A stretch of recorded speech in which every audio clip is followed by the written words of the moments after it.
बोले श्री प्राणनाथ प्यारे की जय। श्री सद्गुरु महाराज जी की जय।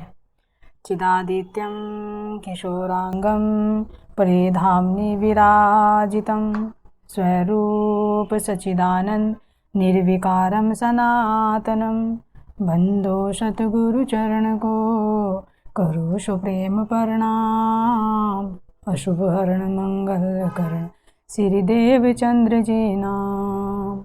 श्री प्राणनाथ सतगुरु परम विनय करू प्रणाम। उघरे विकट कपाट सुमरन जिनके नाम। श्री राम रतन सतगुरु मेरे काटो सकल कलेश। चरणों में करो वंदना हृदय करो प्रवेश। श्री प्राणनाथ निज मूलपति श्री मेहराज शुभ नाम। तेज कुंवर श्यामा युगल को पल पल करो प्रणाम। पल पल करो प्रणाम। धामधनी के लाडले व आत्म संबंधी प्यारे सुंदर साथ जी, आप सबके चरणों में मेरा कोटि कोटि प्रणाम।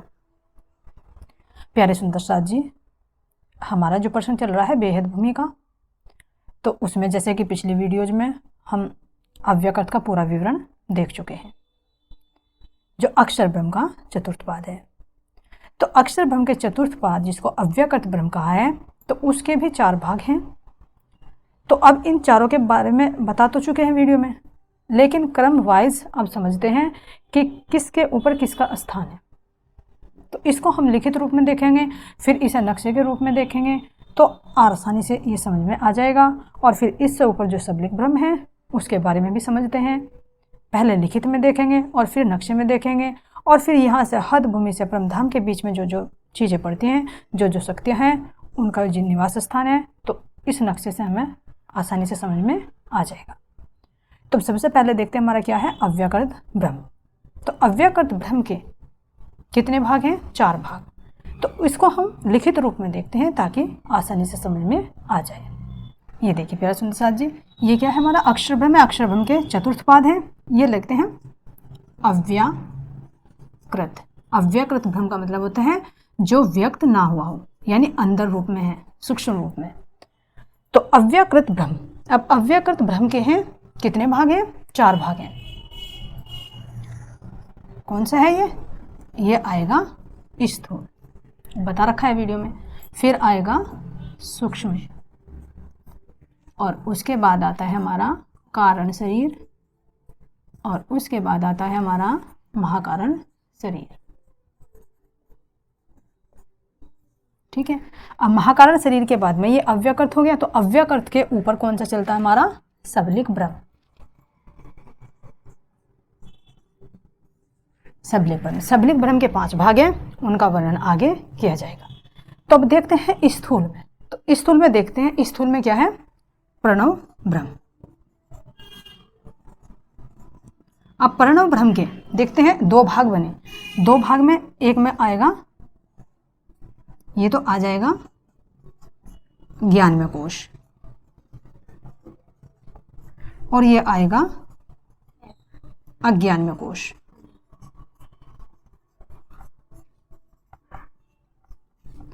इसको क्या बोलते हैं?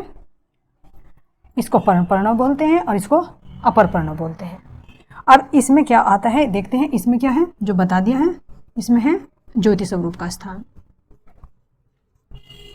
ज्योति स्वरूप, ज्योति स्वरूप के साथ में कौन सी है? रोधनी शक्ति,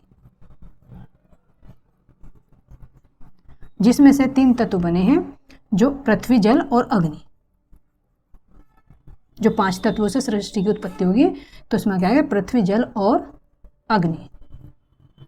अब उसके बाद देखते हैं ज्ञानमय कोश। जिस ज्ञानमय कोश को क्या बोला है? परप्रणव। परप्रणव में क्या है? गायत्री का स्थान है, और गायत्री के साथ में क्या है? 5 वेद हैं, क्योंकि 5वां क्या है? समय वेद है। और इसमें से क्या बने हैं तुम्हारे? पृथ्वी, जल और अग्नि 3 तत्व इसमें आ गए। इसमें आ जाएगा आकाश और वायु तत्व। ये चेतन रूप में बता दिए। ये 2 तत्व इसमें हो गए, ज्ञानमय कोश में, और 3 तत्व हो गए अज्ञानमय कोश में। और बाकी विस्तृत वर्णन तो इसका वीडियो में कर रखा है। अब देखते हैं सूक्ष्म। सूक्ष्म में चलते हैं, यानी पहले आएगा जब हम हद भूमि से ऊपर उठेंगे, बेहद भूमि में प्रवेश करेंगे, तो बेहद भूमि में जो कहा गया कि हीरे का महल है, वो हीरे का महल ये ज्योति स्वरूप का ही वर्णन है। तो बेहद भूमि में वर्णन प्रवेश करते ही सबसे पहले क्या आती है? ज्योति स्वरूप है। ज्योति स्वरूप से ऊपर फिर गायत्री है, और गायत्री से ऊपर यानी अव्यक्त का सूक्ष्म पाद आता है, तो इसमें क्या है? काल निरंजन शक्ति।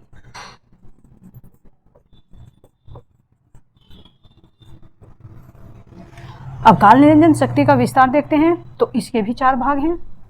जैसे इसके हैं स्थूल, सूक्ष्म, कारण, महाकारण, इसी तरह से काल निरंजन के भी हैं शुद्ध स्थूल, शुद्ध सूक्ष्म, शुद्ध कारण और शुद्ध महाकारण। तो शुद्ध स्थूल में तो जो है इसकी अपनी निज लीला है। शुद्ध सूक्ष्म में इसमें 3 शक्तियाँ हैं जो आध्यात्म, अधिदेव और अधिभूत है। और शुद्ध कारण के अंदर ब्रज लीला है, और शुद्ध महाकारण के अंदर रास लीला है। तो अब इसके ज़्यादा जो विस्तार आता है, सृष्टि रचना से जो संबंधित ज़्यादा आता है वर्णन, तो वो आता है इनके अंदर 3 शक्तियों का वर्णन, जो आध्यात्म, अधिदेव और अधिभूत है। आध्यात्म, अधिदेव और अधिभूत 3 शक्तियाँ आती हैं, जिनके साथ में ये बता दिया है 10 महाविद्याएं भी हैं। और इसके अंदर में 24,000 शक्तियाँ इसके अंदर हैं, 24,000 इसके अंदर हैं, 24,000 इसके अंदर हैं, सारों को मिलाकर क्या है? 72,000 शक्तियाँ हैं। तो 10 महाविद्याओं का मूल स्थान यहाँ पर है। तो ये हो गया काल निरंजन। अब काल निरंजन से ऊपर चलते हैं, आता है कारण शरीर। तो कारण शरीर के अंदर क्या है? 7 महाशून्य।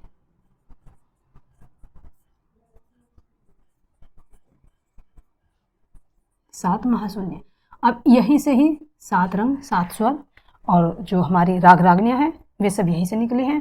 अब इसके अंदर 5 विशेष शक्तियाँ हैं, जिनका नाम है, 5 शक्तियाँ कौन कौन सी हैं?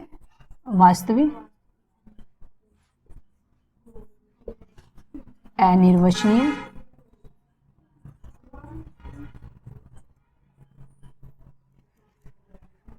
उन्मुनी शक्ति,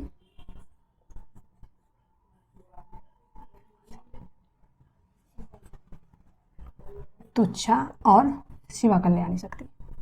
ये 5 विशेष शक्तियां हैं जो इन 7 शून्य और 7 स्वर की अधिपति हैं। अब देखते हैं महाकारण। महाकारण के अंदर क्या आता है? नित्य वैकुंठ। एक वैकुंठ तो था आदि नारायण के महाकारण में, जो हदभूमि में आता है, और ये है नित्य वैकुंठ।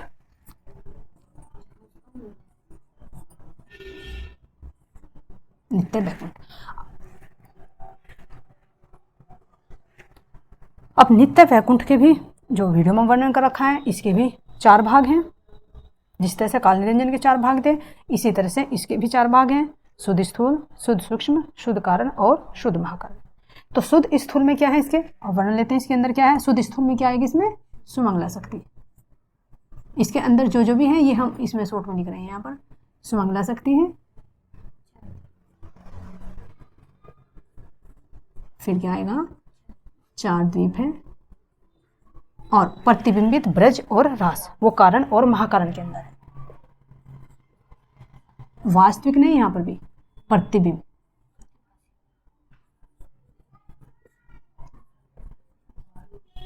ब्रज रास, कारण में ब्रज हो गया, महाकारण में रास हो गया। अब ये देखते हैं, ये हो गया हमारा अव्याकृत के 4 भाग। अब अव्याकृत से ऊपर आता है हमारा सबलिक ब्रह्म।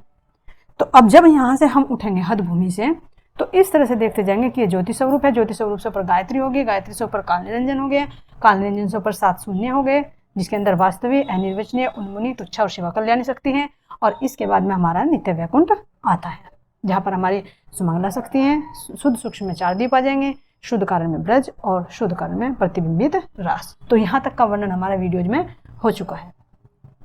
तो इसे समझने के लिए हम थोड़ा नक्शे का भी सहारा लेते हैं, ताकि नक्शे में जो ये बने हुए हैं वो आराम से समझ में आ जाए।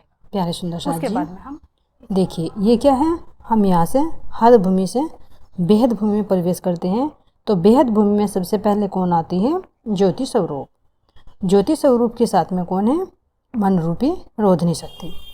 अब ये जो ज्योति स्वरूप हैं, इनके बारे में जो पहले वर्णन कर चुके हैं, इनके क्या हैं, 5 मुख हैं, 15 नेत्र हैं, 10 इनकी भुजाएं हैं, वर्ण इनका सफ़ेद है। तो अब इनके साथ में इनकी साक्षी वृद्ध मंडूका उपनिषद में मिलती है। पर्णव ब्रह्म इत लसत है, सह शक्ति रोधिनी, अमित अंड को बीज है, जित कलित बोधनी। तो ये पर्णव ब्रह्म के साथ में गया कि इसके साथ में ये रोधनी शक्ति है और यही इस संसार के बीजभूत है, यानी यही से सृष्टि की उत्पत्ति होती है। अब ये देखते हैं किस में है, ये जो पर्णव ब्रह्म है ये अव्यकृत का क्या है, स्थूल पाद है। तो इसके 2 भाग बताए थे, एक जिसको अपर पर्णव ब्रह्म, जिसको अज्ञान में कोश कहते हैं, और दूसरा है पर पर्णव ब्रह्म, जिसको ज्ञान में कोश कहते हैं। तो इन दोनों को मिलाकर ही पर्णव ब्रह्म बनता है। अब इनके ज्ञान में कोश में कौन है, गायत्री देवी। अब गायत्री देवी के साथ में क्या है, 5 वेद हैं, इसलिए इनको वेद माता भी कहा गया है। और इनकी जो सवारी है हंस है, ये भी शुक्ल वर्ण की है। अब इनके साथ में 5 वेद हैं, ऋग्वेद, यजुर्वेद, सामवेद, अथर्ववेद और स्वयंवेद, जिसको आत्मवेद भी कहते हैं। अब यहीं पर क्या देखते हैं, ये प्रणव के निर्मल चैतन्य में संसार के जीवों की 8वीं बहिष्ठ। तो ये 8वें नंबर की बहिष्ठ है। 8 बहिष्ठ है बेहद मंडल में। अगर ऊपर से काउंट करते हैं तो ये 8वें नंबर की है, अगर हम नीचे से काउंट करते हैं तो ये पहले नंबर की बहिष्ठ है। अब देखते इसको आखिर की क्यों कहा, क्यों, क्योंकि आखिरी अवतार हैं जो निष्कलंक बुद्ध अवतार महामती श्री प्राणनाथ जी हैं, उनके ज्ञान से ही जीवों को यहाँ पर ये 8वीं बहिष्ठ प्राप्त होती है। तो इसलिए इसको क्या कहा है, आखिर की बहिष्ठ। तो अब ये देखते हैं कि दोनों मिलाकर क्या हुए, यानी अपर पर्णव और पर पर्णव, जिसको अज्ञान में कोश और ज्ञान में कोश, दोनों को मिलाकर क्या बना है, ये अव्यकृत का स्थूल पाद, जिसके अंदर पर्णव ब्रह्म। अब देखते हैं इससे आगे क्या आता है, सूक्ष्म पाद। तो सूक्ष्म पाद के अंदर क्या है, काल निरंजन पुरुष। ये देखिए अव्यकृत के सूक्ष्म पाद में काल निरंजन पुरुष है। अब काल निरंजन के भी बताए कि 4 भाग हैं, शुद्ध स्थूल, शुद्ध सूक्ष्म, शुद्ध कारण और शुद्ध महाकारण। लेकिन इसके शुद्ध स्थूल में तो इसकी अपनी निज लीला, शुद्ध सूक्ष्म में आती हैं इनकी 3 शक्तियाँ, और शुद्ध सूक्ष्म के अंदर ब्रज है और शुद्ध महाकारण के अंदर रास है। अब ज़्यादा विस्तार इसका किसका मिलता है, शुद्ध सूक्ष्म का। तो शुद्ध सूक्ष्म के अंदर 3 शक्तियाँ हैं, आध्यात्म, अधिदेव और अधिभूत। तो आध्यात्म के साथ में क्या है, आध्यात्म के साथ में 3 शक्तियाँ हैं। आध्यात्म के साथ में सुमना शक्ति है, जिसके 3 स्वभाव हैं, इच्छा, ज्ञान और क्रिया। फिर दूसरे आते हैं अधिदेव। अधिदेव के साथ में विद्या है तथा ब्रह्म विद्या शक्ति है। इसके 3 स्वभाव हैं, आवरण, विक्षेप और काल। फिर देखते हैं अधिभूत। तो अधिभूत के साथ में 10 विद्याएं हैं, महाविद्याएं हैं, जो सृष्टि को संचालन में विशेष सहायक होती हैं, जिनको ज्योति स्वरूप की 10 भुजाओं के समान भी माना गया है। इनके 3 स्वभाव हैं, असत, जड़ और दुख।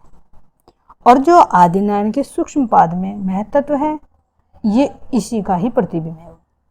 उस महत्त्व का ये मूल है जो अव्यकृत के सूक्ष्म पाद में काल निरंजन है।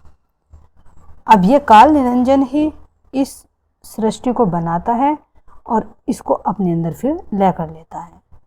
तो इसके जो स्थूल में है, जो जीवों के लिए रुकावट डालती है, वो रोधनी शक्ति है। अगर कोई रोधनी शक्ति को पार कर लेता है तो फिर उससे ऊपर ये काल निरंजन शक्ति आती है, जो सबको अपने अंदर समाहित कर लेती है। अब इससे ऊपर आता है अव्यकृत का कारणपाद।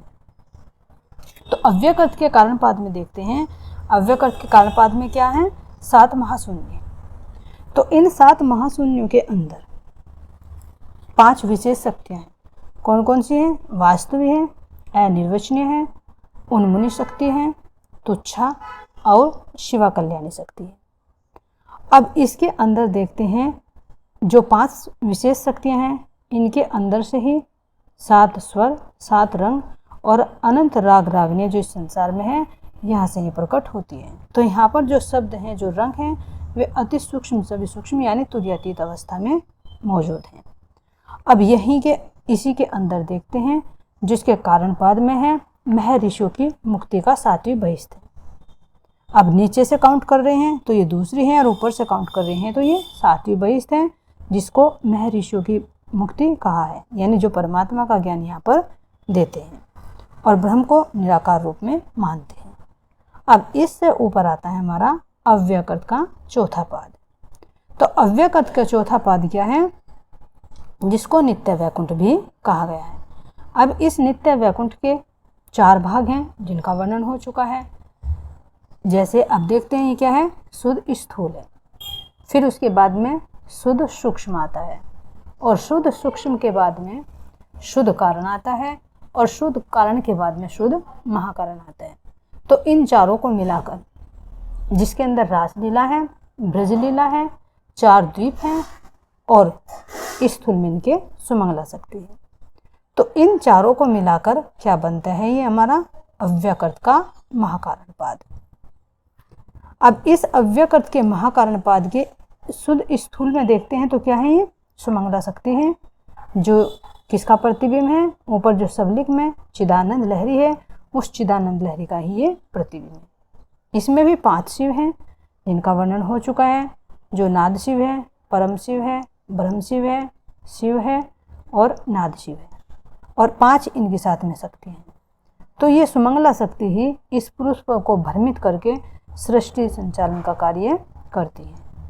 अब इसी के अंदर देखते हैं यहाँ पर क्या आते हैं, ये शुद्ध स्थूल हुआ और शुद्ध स्थूल के अंदर देखते हैं यहीं पर दिखाया है कि ये जो श्री कृष्ण के बाल रूप के भक्त हैं, इनके जीवों का मुक्तिधाम भी यहीं पर है। जैसे देखते हैं चैतन्य महाप्रभु हैं, मधुसूदन सरस्वती हैं, नरसिंह हैं और वल्लभाचार्य जी। इनके इष्ट कौन है, जो श्री कृष्ण जी हैं, बाल लीला है, इन बाल लीला की स्वरूप की उपासना करते हैं, तो इनके जीवों का मुक्तिधाम यहाँ पर है। अब इसी के साथ में देखते हैं कि पंच वासनाओं का स्थान भी यहीं पर है। जो पंच वासनाएं कौन कौन सी हैं, ये विष्णु भगवान हैं, शिव जी हैं, सनकादिक हैं, सुखदेव हैं और कबीर जी हैं। अब इससे ऊपर देखते हैं शुद्ध स्थूल व शुद्ध सूक्ष्म के अंदर 4 द्वीप हैं, जिन 4 द्वीपों में पुरुष लीला ही है, जिनको नित्य वैकुंठ, श्वेत सतलोक, पुष्कर द्वीप और श्वेत द्वीप के नाम से वर्णन किया गया है। अब इससे ऊपर देखते हैं ये क्या है, अव्यकृत के महाकारण के भी शुद्ध कारण के अंदर, यानी ये देखिए यहाँ पर शुद्ध कारण में प्रतिबिंबित ब्रज लीला। अब इसके बारे में क्या कह रहे हैं, जो उद्धव ने दई सिखापन, सो मुख पर मारे फिर वचन, यही विरह में छोड़ी दे, सो पहुंची जहां स्वरूप स्नेह। तो महाराज जी क्या करें कि जो वेद ऋचाएं सखियां थी, जिन वेद ऋचाओं सखियों को उद्धव ने योग अभ्यास का शिक्षा दी थी, लेकिन उन्होंने प्रेम के सामने उस शिक्षा को निरस्त कर दिया और अंत समय में वे इसी स्थान को प्राप्त हुई हैं। तो इसलिए कहा गया है कि वेद ऋचा सखियों का यहीं पर मुक्ति स्थान है। अब इससे ऊपर देखते हैं अव्यकृत ब्रह्म के महाकारण के अंदर तुरीयातीत में प्रतिबिंबित रासलीला है। जो सबलिक के महाकारण में रासलीला है उसका ये प्रतिबिंब है। तो जिस प्रतिबिंब लीला को अक्षर ब्रह्म ने अपने सबलिक में अखंड किया था, ये उसी लीला का ये प्रतिबिंब है जो अव्यकृत के महाकारण में पड़ता है, जिसकी साक्षी हमारे प्रकाश हिंदुस्तानी के तारतम्यवाणी के अंदर 29वां प्रकरण की 60वीं चौपाई है, जिसमें कह रहे हैं रास लीला जो तुम वन में किद, सो अक्षर स्वरूपे ग्रही जागृत बुध, तालीला को ए प्रतिबिंब, ये जो रमा को दिखाई सनंद। तो इसके संबंध में क्या कह रहे हैं कि जो हमने योग माया के अंदर रासलीला की, उसे अक्षरब्रह्म ने अपने जागृत बुद्धि के द्वारा अपने सबलिक में अखंड कर लिया और उसी लीला का ये प्रतिबिंब है। तालीला को ए प्रतिबिंब, ये उसी लीला का प्रतिबिंब है जिस प्रतिबिंब का संकेत विष्णु भगवान ने माधवपुर में लक्ष्मी जी को अनुभव कराया था। ये वही ब्रजलीला है और ब्रजलीला से ऊपर ये रासलीला है। तो अब देखते हैं ये तीनों को मिलाकर क्या हुआ है। यहाँ पर चारों को मिलाकर शुद्ध स्थूल, शुद्ध सूक्ष्म, शुद्ध कारण और शुद्ध महाकारण, ये चारों भाग किसके हुए, अव्यकृत के महाकारण।